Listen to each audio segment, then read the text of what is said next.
he's basically follows China all the way through to the Pacific coast of the U.S. in his day. Yeah, I guarantee there's no complaining that I can do in relative to Ziv. Exactly. Speaking of, how are you, man? It's been a long time. Yeah, great to see you. Great to see you as well. I was happy to see that you're on this thing. This is going to be fun. Absolutely. Here's our latest shirt. This is my EMEA and LATAM team did. I love that. Awesome. Yeah. And then, of course, there's also the backside. Nice. That's great. How do we get one of those, man? Need a Star Wars movie to come out so you can like cross promote. Yeah, and I get candidates are asking me if I like the movie, and I never seen the movie, so which is bad to say, but yeah. I watched them all over one weekend. Hi, Megan. Hey, Megan. How are you? Doing good. How are you guys? We're doing great. We're doing as great as we could be, I think, considering. Yeah, crazy times. Did anyone have trouble getting into Zoom? It took us a few tries to dial in. Hey, for me. Yeah, I had a few dials, as well. Cool. Well, we'll probably have people start showing up in just a couple of minutes. So we got everybody. So we got Ziv. I've always said your last name, Peled. Is that the right way to say it? That's good, yeah. Okay, good enough. That means it's wrong. I know. No, it was pretty good. Yeah, I will not try to improve that. It was very good. Yeah. Okay, cool. All right, thanks. Aaron, you got a great, just sort of a good standard American name, so I'm not going to screw that up, I don't think. Megan Bowen. Butcher that one, dude. Yeah. Although you can call me Aaron. That's what everybody calls me now after Aaron? Yeah, Aaron. I got a friend here in Charleston that we call Aaron as well, so that'll be easy. And then Megan, Bowen, and Sheryl Hawk. Pretty hard to mess those up. Cool. So what we're going to try to let people start. They're going to dial in around 11:30 Eastern time. What we'll do is probably wait a couple of minutes till maybe 11:32, maybe 11:33. And then I've just got about 3 or 4 minutes of just quick remarks that I'll make just to get us kicked off. And then I'm going to jump right into a discussion topic. The big thing, if you guys looked at the notes that Alex sent out last night, the big thing is just team member communication and engagement in the virtual environment. So Megan, I thought I'd start by just tossing that question directly to you and letting you maybe talk about how you're engaging your team at Platterz, and then, from there, we don't have to go round robin on every single question because I think that gets a little predictable. But whoever feels like they have a point, just sort of jump in. Everybody else is going to be muted except for you guys and me. And Jeff and Alex are going to be. Jeff and Willow are going to be controlling that. And let's see. We're also going to give people the opportunity to ask questions in 2 different ways. One would be they could just chat them. And so Willow on my team, actually I haven't even introduced everybody yet, I'm sorry. But Willow on my team is going to help aggregate those questions along with Jeff, and then they're going to be feeding those to me via Slack. And then if people want to actually speak their question, then they'll be able to raise their hand, and Jeff and Willow will help them to do that. So, that's how we'll run it. We'll see. We're going to go approximately, 50, 55 minutes, and then try to wrap it up like right on time, just to respect everybody's time. I'm sure everybody's busy. I know you guys are, and you have a lot going on. So that's pretty much it. Does anybody have any questions or thoughts before we get going here? Sounds like a plan. Cool. We'll see how it goes. We ended up getting over, I think I just added a few more to the invite because they were still coming in this morning. So we had over 100 people sign up. Looks like we had 112 invites. Some of those are duplicates among this group here. We had 75 say yes, 3 say no, 3 say maybe, and 31 that we're still waiting to hear from. So we went out and got a large meeting Zoom account, just in case here, just in case we break the 100 mark. But yeah, I guess that's it. So we'll just hang tight here.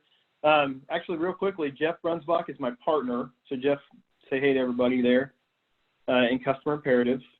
And then Willow is on our team, and Alex is on our team. Willow Mollering and Alex Hornbuckle. So that's the team. And then Sheryl is also, she's an advisor to Customer Imperative, and she agreed to pinch hit for Boaz, who had to excuse himself from this one due to some fires he's putting out in his new role with Talik.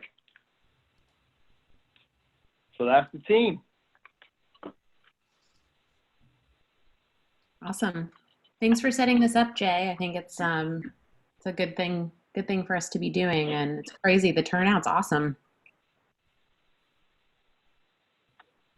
Yeah, thank you, Megan. I was surprised at how many people. I figured we'd have 10 or 12 people that would want to do this. So I think it's a good mix. There's a range of leaders all the way down to CSMs, but we didn't try to filter or anything like that. So I'm sure, we'll have a good discussion. So we'll see how it goes, and then we'll make some adjustments, and we'll see if we can improve on it next week. Jay, while we got a minute, can you remind me what the other couple of topics were? There was about 2 or 3. I remember Tom's being the first one. Yeah.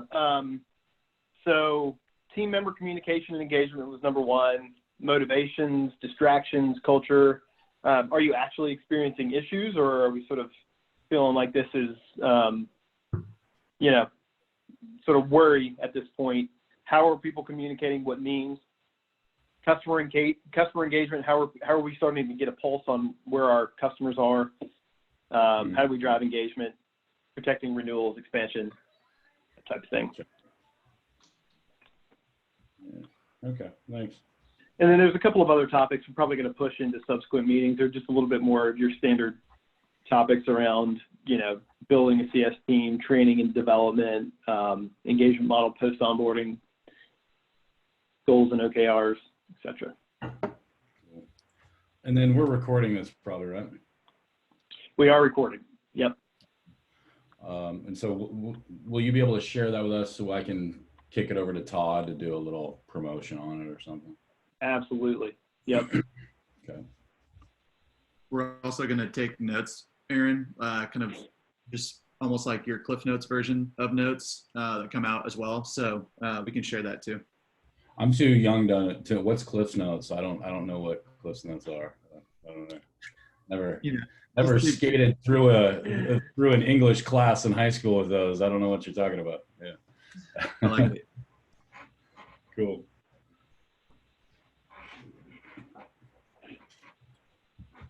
All right, we're going to hold on for those who've already joined us, we're going to hold on about 2 or 3 minutes here and give some people time to join. So just hang tight. Thank you for being here.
For all of you who are just joining us, thank you for being on the call.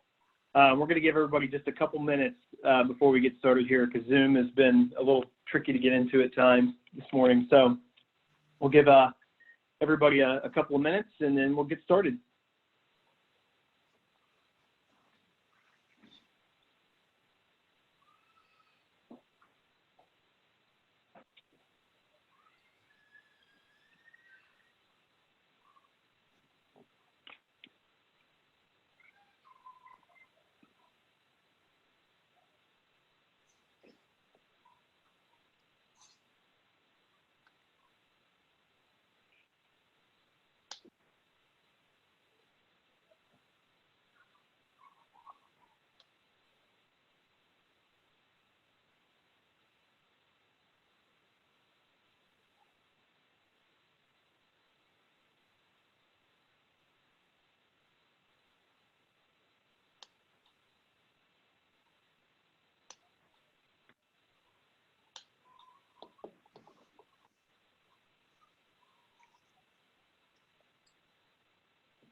All right.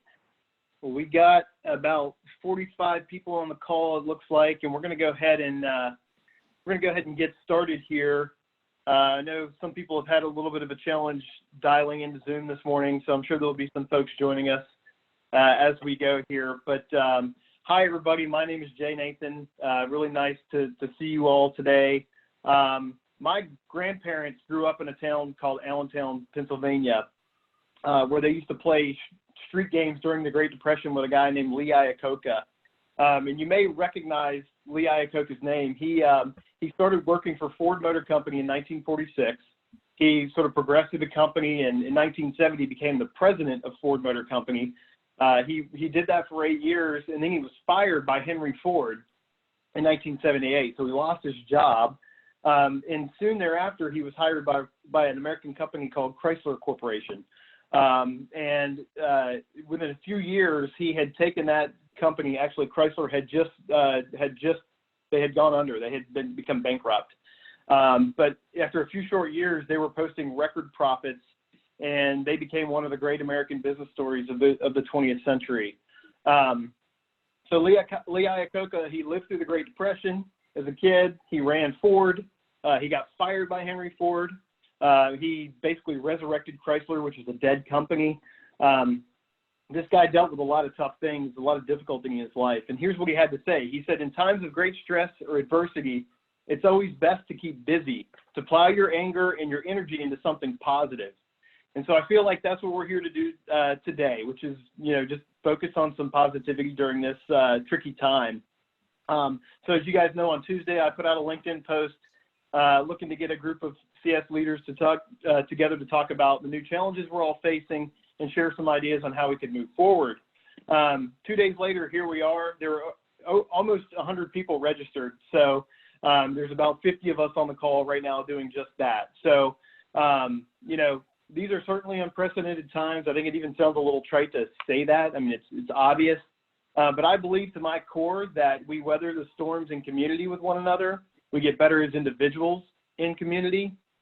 And we elevate our profession and our craft as community. And so thank you for each of you guys for being here today for this discussion. We turned this into a little bit of a panel discussion given the size of the response that we had. I figured we'd have 10 or 12 people who wanted to do this. And like I said, we had over 100 people registered to do this with us. So it became clear to us by Tuesday that we needed to maybe, try a little bit different format. So today we're going to be running this as a virtual panel. And in just a minute, I'm going to introduce you to all the panelists. But what we're going to do is we're going to start with some of the most requested topics that came in on your survey that you filled out. And but we'd love for you to ask questions. And there's two ways that you can do that. One is you can just chat your questions. And so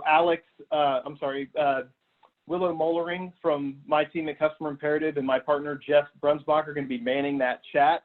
and they will be able to take your questions that way, and they'll feed them to me via Slack, and I can incorporate them into our discussion. Or if you want to actually verbalize your question, you can just hit the raise hand button, and Willow is going to show you right now how you can do that in your Zoom window if you haven't ever done that before. But you can raise your hand and chat with them about the question you want to ask, and we'll unmute you and let you do that. We've got everybody muted now just because there's a lot of people on the call.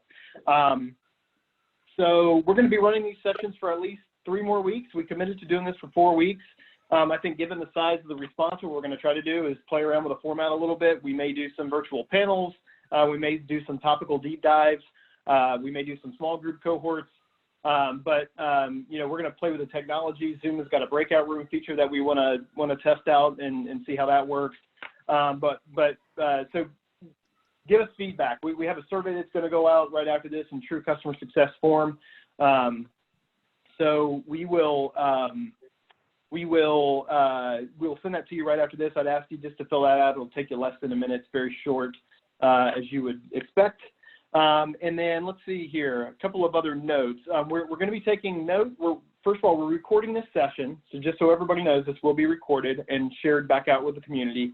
And then also Alex Hornbuckle on my team is going to be taking notes and sort of formatting those, and we'll get those out to everybody who registered as well here. So finally, I'm going to put one additional plug in. So Aaron Thompson on our panel, he's part of a company called SuccessHacker, which many of you have probably heard of.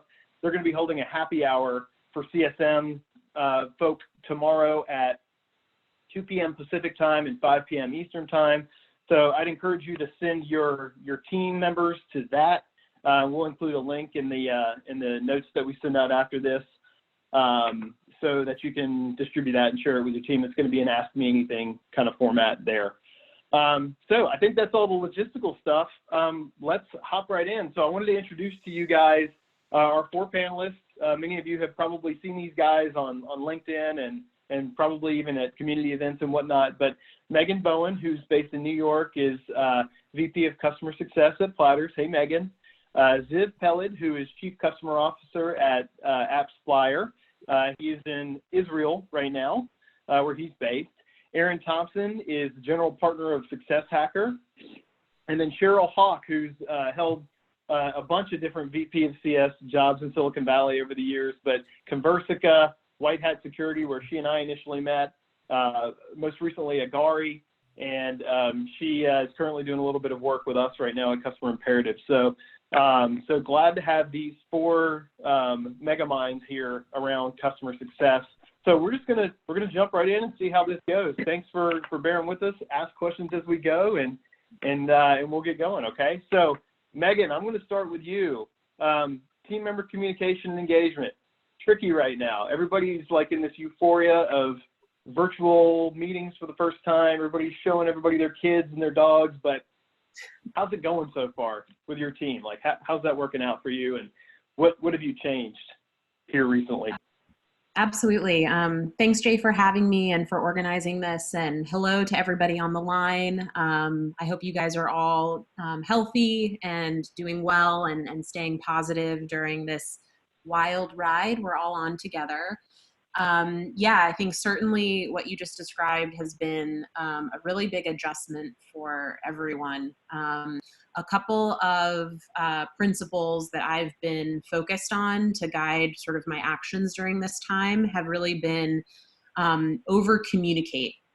I think because everyone is so distributed and alone and things are so uncertain, it's even more important to communicate probably more than you think you should. And so we've been instituting things like daily morning stand-ups. We've been creating lots of different Slack channels for different groups, have been communicating important updates over email, getting the whole company together for town hall meetings and updates. And so I think just at a baseline, making sure that you're doing all of that and finding ways to connect with folks more spontaneously or in an ad hoc basis, just like you would if you were in an office. We've also been having some fun, and so we've been trying to keep, morale high and keep spirits positive. And so we've been doing a lot of fun work from home challenges via Slack. So, we had a best dress day, so everybody dressed up and took photos of themselves to Slack in.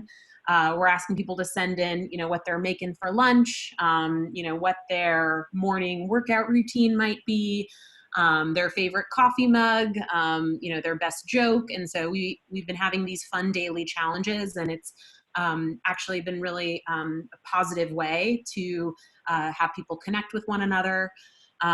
We've even had little, almost like MTV Cribs style tours of all of our houses. So people can kind of really get to know one another a little bit better. And all of that's actually really gone a long way. So our team has even created a calendar for the next few weeks with some new and creative ideas, so we can, keep that going. I think the other important thing is not only communicating just to check in with folks, but also making sure you're letting everybody know what the company is doing during this time and the actions that we're taking. So whether we're deploying customer communication or we're, sort of launching a new initiative as a result of what's happening, continuing to make sure that everyone is aware of what's going on. So those have been sort of the top things that have been working really well, and what I think are sort of most important. But I'll pause there so someone else can chime in and share some of their tactics and ideas. Yeah, how about you, Ziv? I know your team is broadly distributed across the globe. So how are you? You're probably doing some of this stuff initially already. How are you guys handling it? Yeah, so I have a few thoughts here, and I think also looking at this crisis, so we have teams in China, Japan, Korea. So we saw this issue starting early, and we saw how they adapt and how they started to work from home around the end of January, beginning of February, and then but they kept working.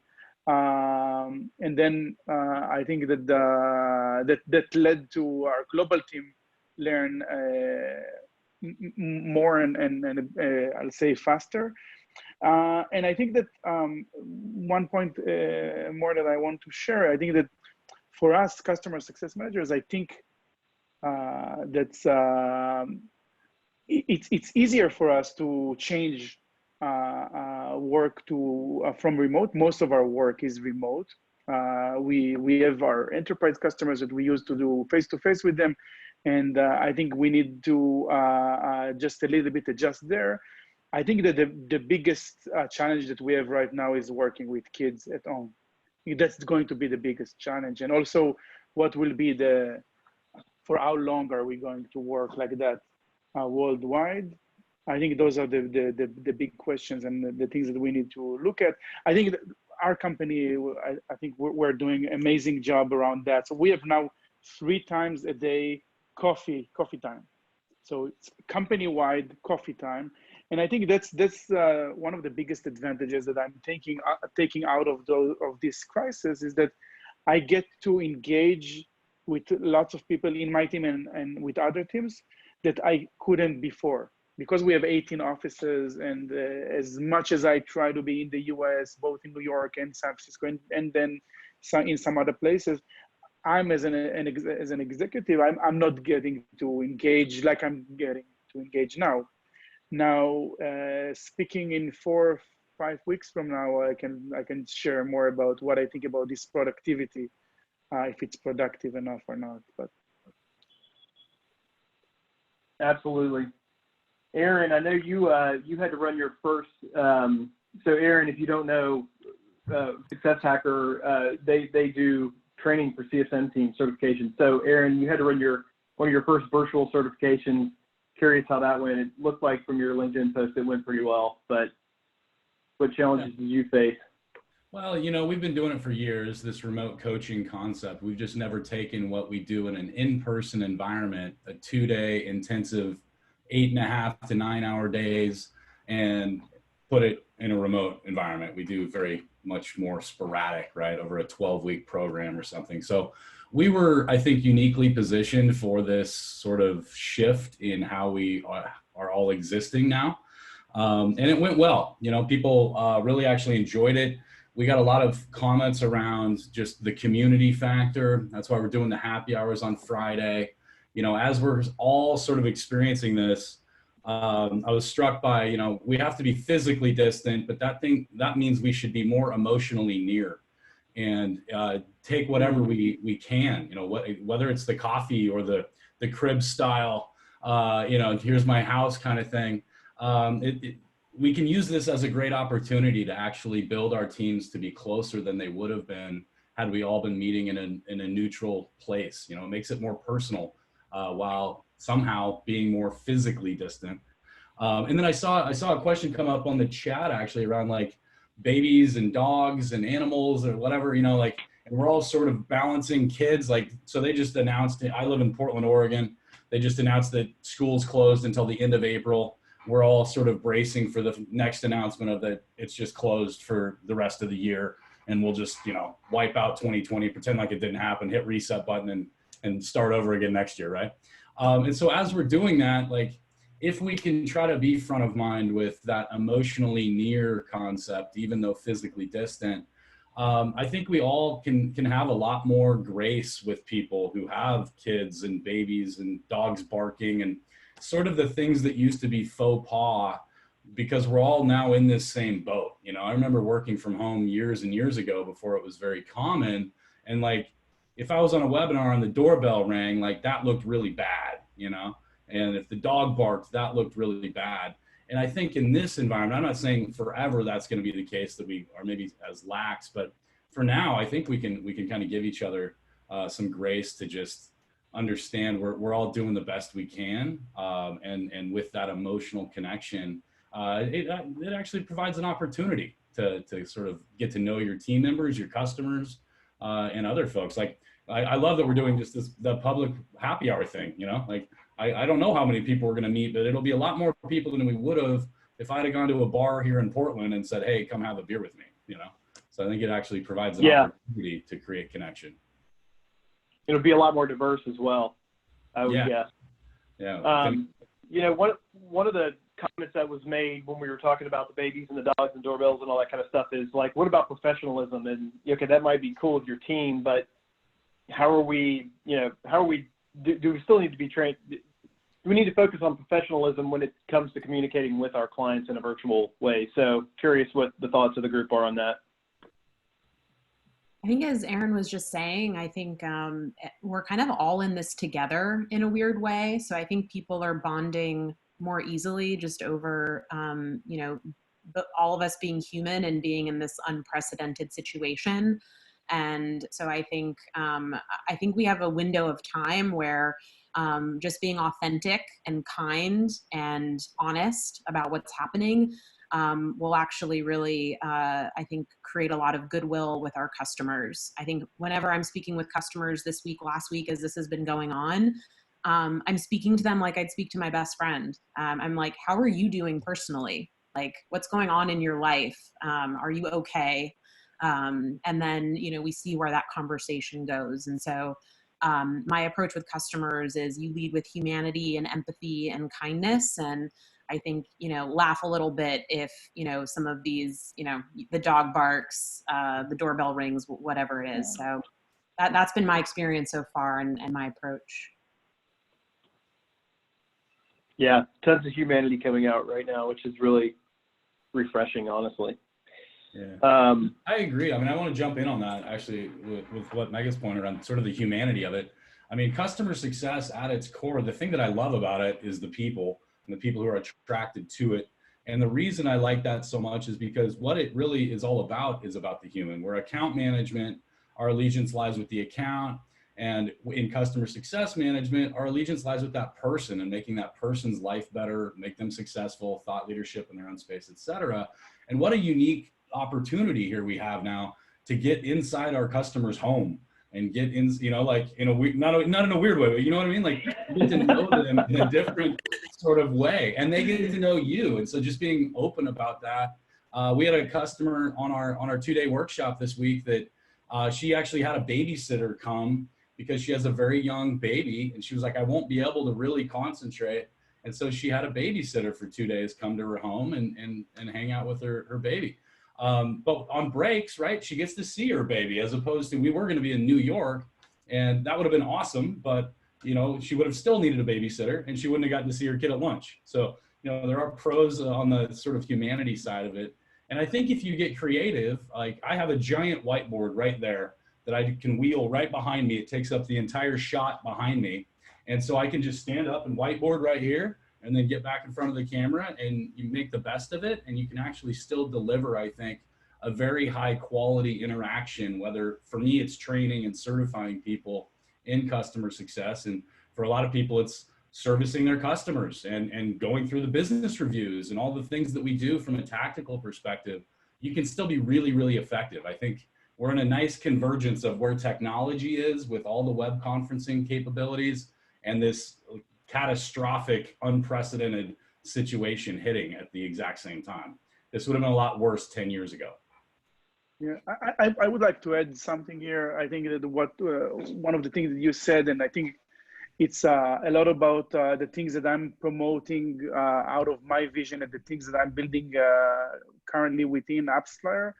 It's the aspect of relationship. I think that customer success management is started as a support and then was focused on value and should always be focused on value, but we are developing more and more on the relationship aspect. And I think that that's where we will see the super successful customer success organization or the managers, the individual contributors, where they will shine in this moment. They already have those great relationships. The champions that they work with, they will do everything for them because they know that those customer success managers are their best friends. And I think that that's definitely a great subject for maybe the next call. I'll be happy also to show what we are building now in Salesforce around that.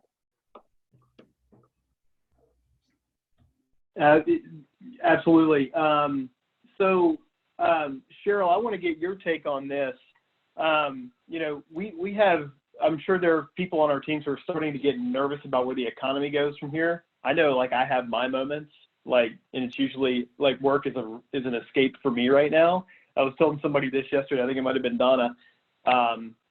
It's actually good to come to work because I'm focused on something. I'm putting all my energy there, but then I go start watching the news and you know, reading the articles and the sensationalism around this, which is, you know, some of it warranted, some of it not. But, you know, how do you deal with your team who may be getting nervous about, you know, where the economy goes, especially if you're in one of these industries or serving one of these industries that's hard hit, like transportation, supply chain, that sort of thing. How do you sort of quell those fears in the team?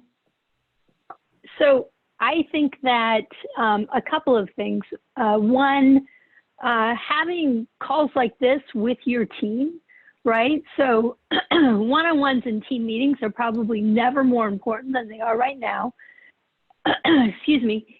And talking through that. And then the other thing is everybody's got, you know, and has relied on tribal knowledge for a lot of things that they do. And I think it's really important to recognize that you're going to be building new tribal knowledge and that everybody's going to be contributing to building that tribal knowledge. So you have a real opportunity to grow and really brainstorm about how your solution, how you can tether that to, you know, kind of the achievement of business outcomes. And it could be different today than it was 2 weeks ago, right? Like I heard a radio commercial that was like for, I think, ADT.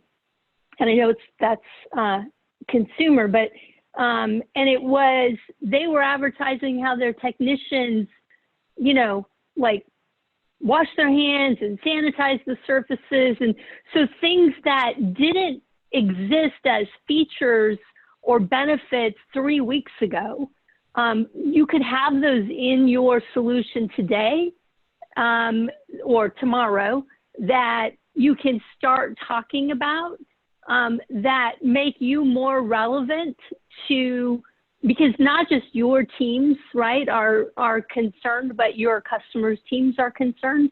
and how can you make yourself more relevant, and looking at, you know, if your champions are concerned about their jobs, how can you make them a hero? So there's a business outcome, but how can you help them rise above the noise?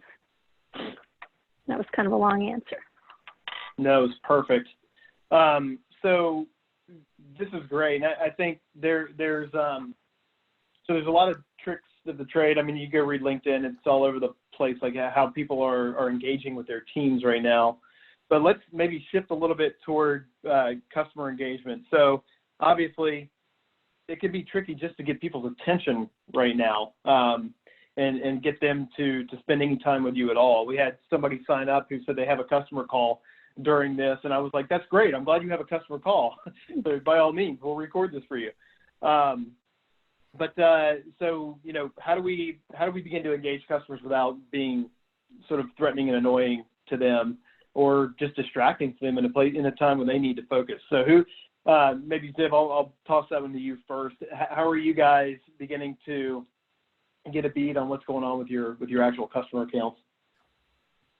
Yeah, I think one of the things that I'm again surprised. I'm not surprised. I'm looking at a few of the metrics that we have for engagement, the messages we have between us and customers, the upsell and feature adoption indications of this month, and on support side, the number of tickets, and I don't see any decline for now. So I think on that front we are great. From the calls I did so far with our some of the individual contributors, I heard that we're getting more personal with customers. So that I think that there's an opportunity here. So customers are getting on the calls easier, and I heard about customers that usually they won't open video. Now they open video. Now they enable a video on Zoom. So I think we have a huge, this call is amazing, and I think it's great because, you know, I want to share my vision, my ideas, and I want to hear as many ideas as possible because I want to improve all the time. And I think that this is what you said about the quote you mentioned in the beginning. In these times, definitely we need to invest in ourselves, invest in our companies, invest in everyone. But I want to share. And I think that we have a huge opportunity now to help our customers. So yeah, business might decline a little bit. We'll see some layoffs, and this is why we need to share, why we need to help our community.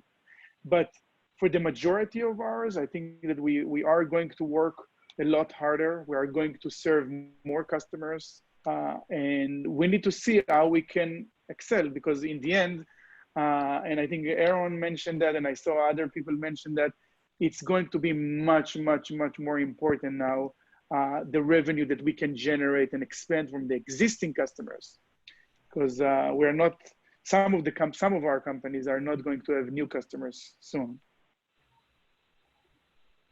Absolutely. Megan, what would you add to that? Yeah, I think, you know, sort of to expand on the point that I was making before, I think that I'm really guiding my team to lead all client communication, whether it's email, Zoom calls, phone calls, or otherwise, to really lead with humanity and empathy. I think this is an opportunity for people, as Ziv said, to really solidify relationships and connect on that human level.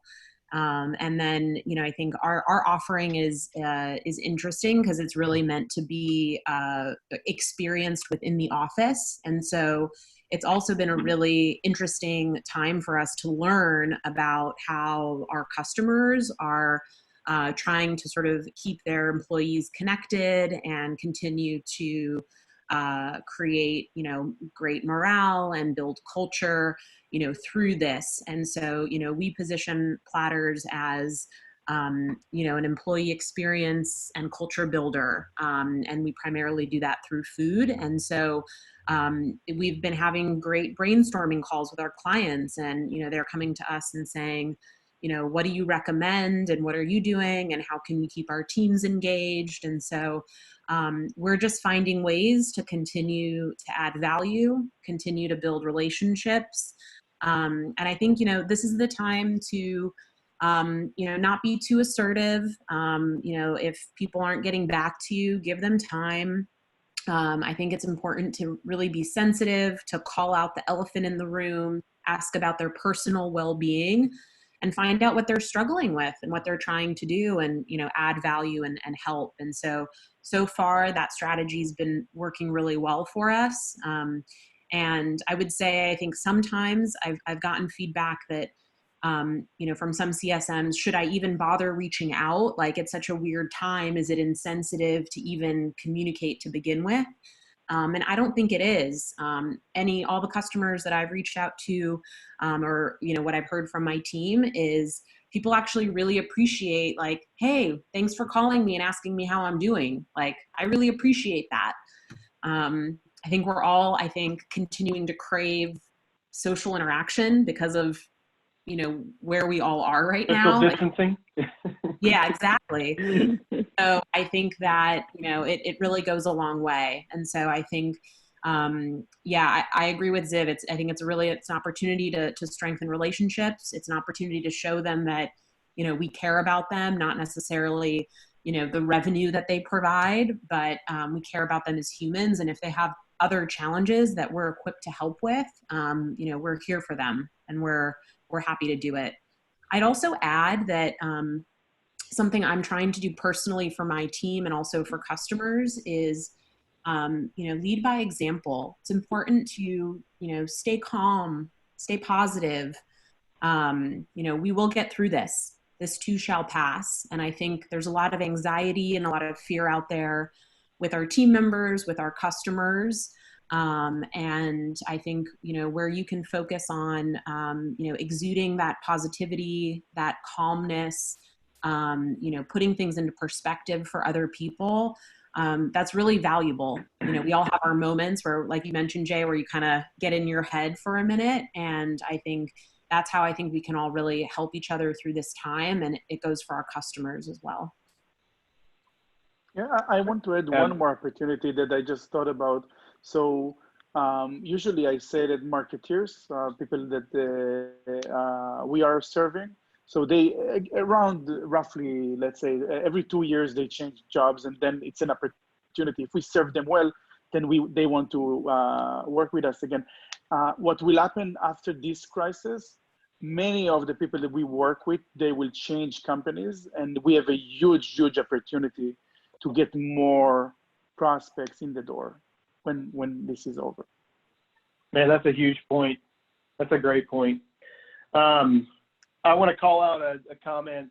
David Ellen, I'm going to put you on the spot in a minute because I really like what you said. So let's remember that in terms of customer engagement, that their needs may be changing as our needs are changing. We should be asking how their engagement with their customers is changing. Like, literally, like, what is their world looking like, and what we can do to assist them with that.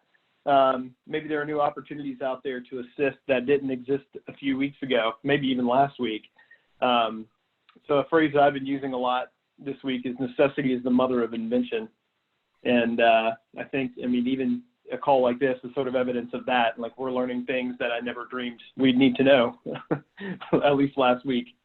So, Sheryl, you got any thoughts on that and how that, how we learn about what our customers are experiencing as well? Because that actually is the crux of it, right? We want them to be customer focused, just like we're customer focused. Right. Well, and that's where a lot of some of their anxiety is going to come from, right? Depending upon what's happening to their customers will impact their business, right? And so I think that definitely asking, beyond once you get past how are you, what's going on, you see the kids, hear the dogs in the background, what's happening in your meetings, what's happening in your exec team meetings, how are you guys pivoting to respond to your customers, and how can I help? And people will respond to that. You know, like, what can we do to help you respond to your customers? And even, you know, and what are you doing? Because you could come upon a solution that you might not have thought of before. Absolutely. So let's switch to a little bit more of a, maybe this is what I would think of a harder hitting topic. So Ben Bunting has a question. Jeff and Willow, did Ben want to actually ask the question out loud?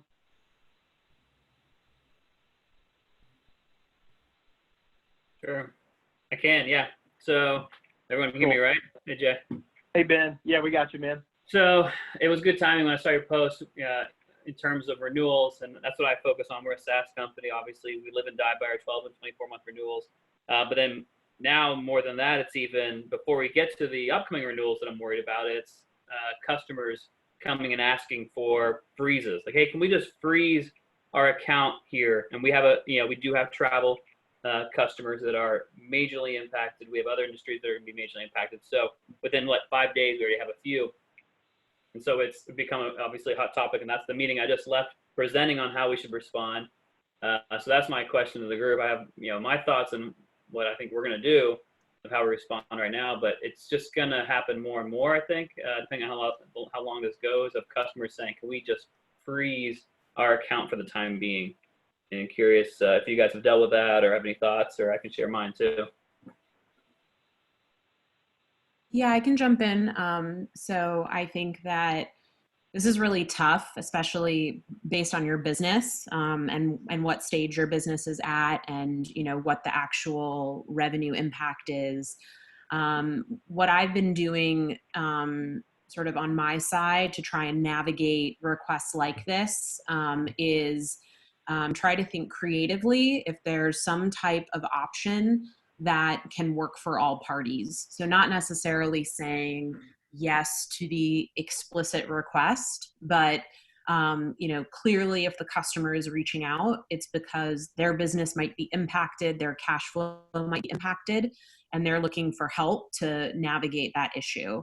All of us have our own businesses that we need to, keep healthy as well. And so it's really trying to be creative and search for some compromises or some win-wins. So whether, my business is more of a transactional marketplace versus a SaaS business. So the dynamics are a little bit different, but, can the burden be shared across multiple individuals? So, we're all helping and we're all benefiting, or if your business is healthy enough and it is possible, I think that allowing sort of people, customers, especially in difficult times, to pause or to get some type of break on cost.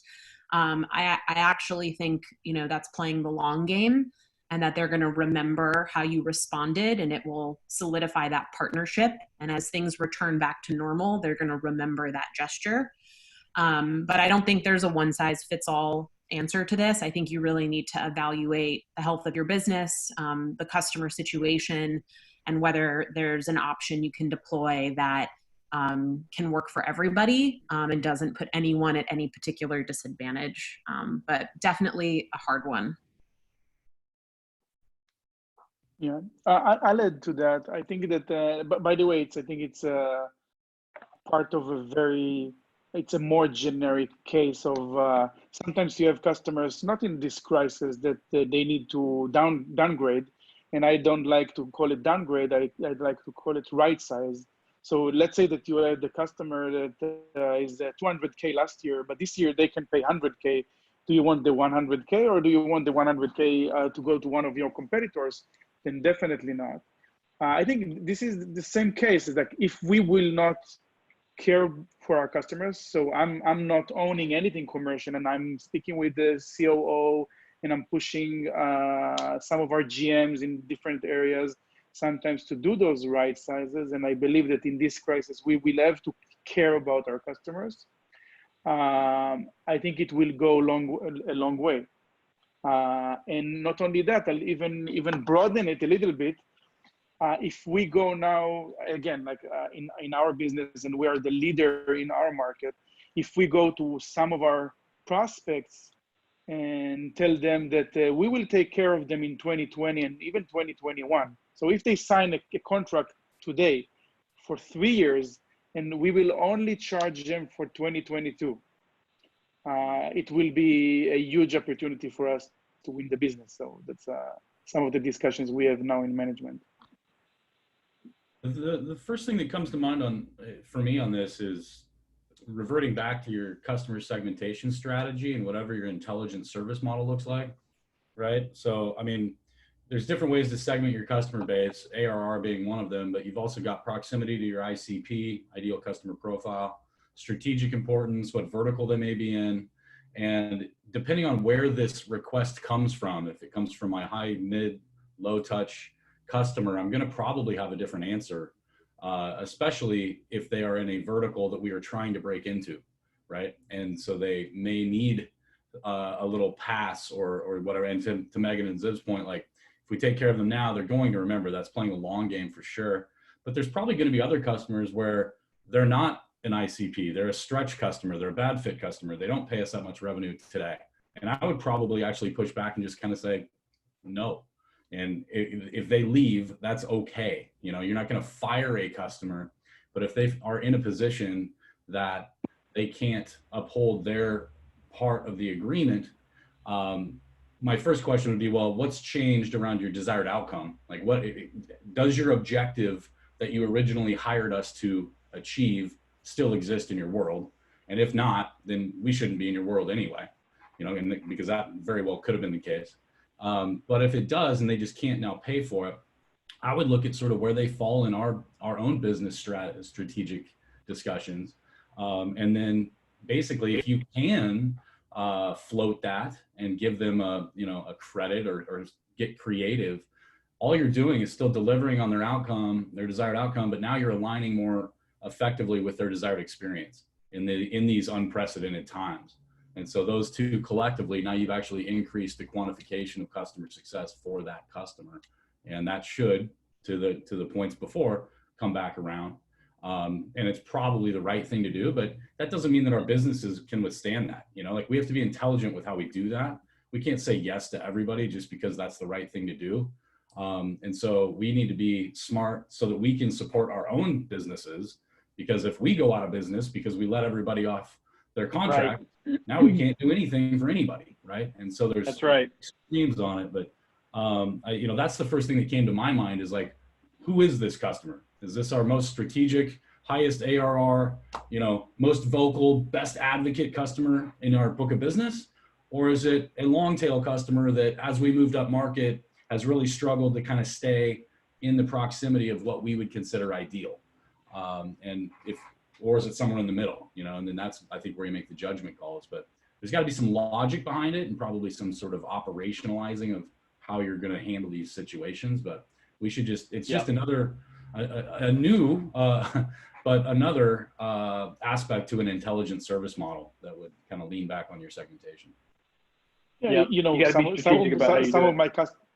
some of my customers are airlines, and they even they laid off people temporarily for a few months now, and they are not running any marketing campaigns right now. So they don't need you. Yeah.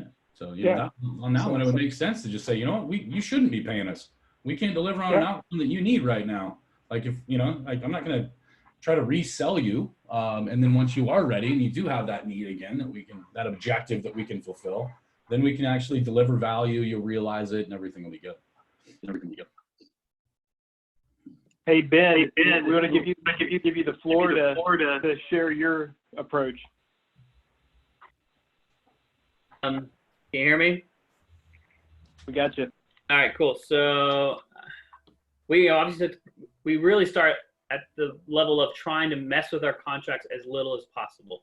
And the biggest approach I preached to the company was, if we take someone off the books, we freeze their account or they stop billing them, especially if things last longer than we hope, to get that customer back to paying again will be very difficult, especially let's say it is a travel client or a client that's impacted greatly.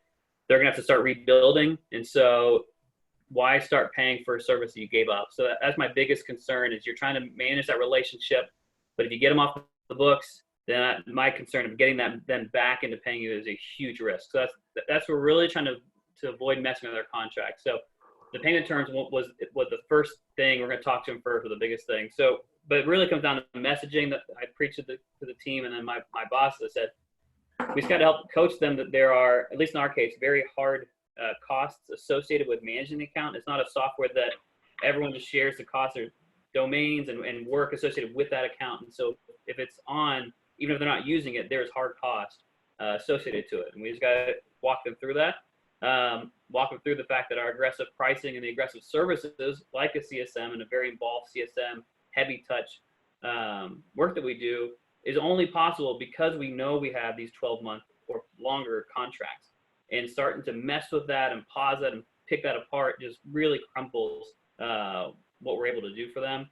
And then also say, look, we can't freeze. It's either it's gone. We can't just, there's no real freeze. We can't freeze all the people that we have associated with the account. It's really kind of get person to person with them a little bit. Make them look at us as less of a vendor and more of, hey, look, we're not a huge corporation. We're a private company with our own money. This isn't just a simple task. And so walking through that, and then it's a lot about, we just don't know. I don't really want to say no to everybody because in 2 months this could be gone or it could be worse.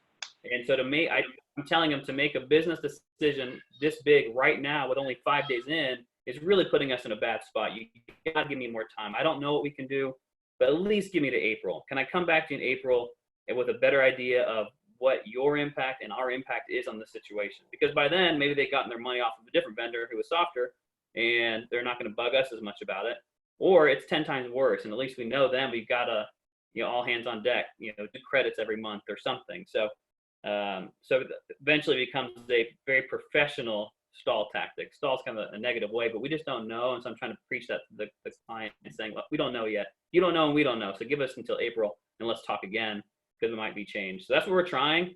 And that will, hopefully that works. And we just narrow down the list with some of that messaging and let them maybe attack a vendor that is just going to say yes on the first request and we come back to us later. So we'll see. I'll let you guys know. You can email me. I'll tell you how it works. I want to add one bit of positivity. So I talked to somebody last night and somebody earlier this week where they actually had customers reaching out to them wanting to renew early because they were worried the money was going to go away. And so, remember, this could be a little bit like an end of year situation where somebody's, budgets are going to go away. And so, while it's super scary, there's still opportunity to go after renewals, to do some co-terming. If, again, it depends on how much you are a need to have, how much you help your champions be successful, because they will fight for that, and if people are, these were companies that were being opportunistic and actually reaching out, but it changed the strategy of the teams to go and look at their account base to go, who else might fit this, where we can get the money now and then somebody else later is not going to get the money, right? But you've secured renewals that, you might not have been thinking about till later in the year. I like that approach, Sheryl. When they come and ask you to pause, say, no, let's renew you. I like it. Let's renew you early right now. We'll get you locked in. Then we can maybe pause, Maybe that's the answer. Right? I don't know. Yeah. It's just, it's not the same for everybody. And there are pools of positivity. That's, For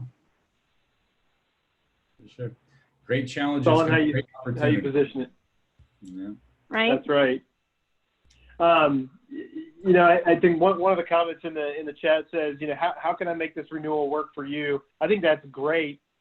And I would add, here are 3 options that we've got for you right now. To Megan's point, I think it was, which is, hey, we can either freeze you now, but we do that alongside of a renewal. That's okay. That's an okay conversation to have, right? Or you can do this, or you can do that, right? And I think, you know, that gets to the idea of prescriptive versus custom. Like the other thing we try to do in SaaS and in customer success is build prescriptive paths for our clients to go down. And I think this is no different, right? And it gets back to Aaron's point around segmentation and, you know, who's in our ideal client profile, who's outside. Like, let's be real strategic in the way we think about this. Does anybody want to talk about how they're adapting their segmentation strategy right now? I posted the other day about, you know, looking at your clients in 3 buckets. One is the ones who are just in crisis mode. Ziv, I thought your example of the airlines, I mean, best example on the planet right now. There's another class that's probably in a planning mode, so they're going to be okay, but they're probably tightening the belt and probably taking this as an opportunity to work on internal processes, and so you may be relevant to them. And then there's another class, which is they're thriving, right? I'm sure Zoom is a zoo right now because of all the activity that they're getting, and there are other industries that are probably similar. But I'm curious, are any of you guys, you know, maybe Ziv and Megan, I can zoom in on you for a second on this. How are you changing your segmentation strategy to sort of prioritize your accounts? Are you doing that by industry? Are you doing it, you know, ad hoc? Are you letting your CSMs decide? How's that going? Yeah, I can jump in. So I think go ahead. The nature of our business is we, you know, deliver food to offices that feed their employees. And so there are industries and there are parts of the country where people are still working in offices. And so where that's the case, this is still a weird time, and bringing people together over food is like the most ancient way to, you know, connect with people and build culture. So we are pivoting to some different geographies or different industries that are remaining open and that, you know, do still need this service. It's also giving us an opportunity to innovate. As you said, necessity is the, you know, creates innovation. And so we have a variety of new products that actually allow people to take advantage of a perk like that from anywhere, including their home. And so based on how companies are, you know, pivoting and defining their, you know, remote work strategy, you know, we're able to offer different solutions as needed. So it's definitely a paradigm shift. And I think, you know, I think with our traditional services, finding new industries or geographies that need us, and then for our existing customers that are at home and not in the office, finding other ways to support them. And, you know, whether that's just purely adding value or actually offering a product that they'll purchase. And so we're focused on doing both right now. Obviously being, you know, very sensitive to, you know, not be too aggressive on the sales side, given that we're still early in this and there's a lot of uncertainty around what folks want to do. Pass it over to you, Ziv, though. That's all I got on this one. Yeah, so thank you. We are not changing the segmentation as of now, and you know, lots of the things that we do for the last 7 years is I rely on my individual contributor, customer success managers, and their common sense. They have lots of tools, lots of different things that they do on a regular basis, and I think that for now, what I ask them to do mostly is to try and connect as much as possible and not impose on our customers. Just connect, and if they are open, then we will again, like the businesses that thrive will even be part of their team. We'll work with them daily on a daily basis. If they need to run more campaigns, we will help them build those campaigns, which we usually don't. But we will try not to impose on customers so far. Yeah, I think that I heard Lincoln Murphy talking about this yesterday. The idea here is that, you know, we just need to connect, to Ziv's point, and then we learn from what we hear when we do connect. And there are some customers we won't be able to contact. We won't be able to get in touch with them. That'll be one signal, right? And then there's another class that we will connect with, and we just need to learn from that. Don't be pushy. Don't push an agenda per se, but figure out what we can take from those conversations, match it up against what everybody else is hearing, and then we go back with a more formal approach to working with them at this point in time. So take the sort of the hypothesis approach to iterating on it. Great. Well, we've got about 5 minutes left, and I want to be really respectful of everybody's time because I'm sure that everybody is trying to get around and actually do this stuff, like go talk to customers and that kind of thing. Ziv, Megan, Sheryl, Aaron, thank you guys for doing this. I know you're all super busy with your teams and your global presence and trying to keep everything on the rails in your own business. The situation is obviously fluid, right? So I'm interested and excited to continue this on into next week, and it'll be interesting to see how the discussion changes and what additional topics come up.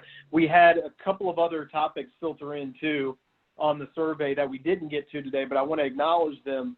And they're more of things that I would consider just your standard, customer success strategy kind of questions, and they involve like CSM, sales to delivery, handoff, and transition. How to determine the right adoption goals, training and team development, scaling a CS team as a startup, post-onboarding engagement, how do we invest in automation, how do we hire appropriately, all that kind of stuff. So those are all great topics, and we would love to cover those. I think today we thought let's just focus on the most pressing and most present issues that people are having, but we'll tee some of these up for next week and take the conversation a little bit more broad. Again, please fill out the survey at the end here. We'd love your feedback on this and whether this is a valuable forum. Obviously this is a test, right? So is this a valuable forum for you? If everybody likes it, we'll probably make some adjustments and we will continue doing it even beyond 4 weeks. But I really appreciate everybody joining. Aaron, I'm going to toss it to you. Any final thoughts you want to share? The only thing that I'll continue to reiterate, customer success is about the human, it's about the person, it's not about the account and the company. And although we have to be physically distant, it's a great opportunity to be emotionally connected in a way that we've never been before with our customers. So let's take this as this challenge and take it as an opportunity, and I'll be better for it when this does finally come to an end. This too shall pass, as Megan said. Yes, it will. Awesome. All right, Ziv, you're next. Final thought. I just say, double down on everything. And I think what we done here today is sharing and learning, the double down on everything. Boom. I like it. Megan. I would say don't forget to take care of yourself and take care of the people around you. I think kindness, empathy, and patience are the 3 most important things right now. So just be kind to one another. Love it. Sheryl, you're last but not least. I echo what Aaron said, really, be human. Remember that life has changed for everyone. It's changed for you, for your teams. Even if you had a remote workforce before, they have people, partners, spouses, kids, now also at home in many places. And so, really, have, empathy and compassion for, what's happening. Awesome. Hey, thank you guys for taking the time to do this. All of you who joined, we had a great crowd, over 50 people. So go forth and prosper, and we'll talk again next week. Thank you. Thank you.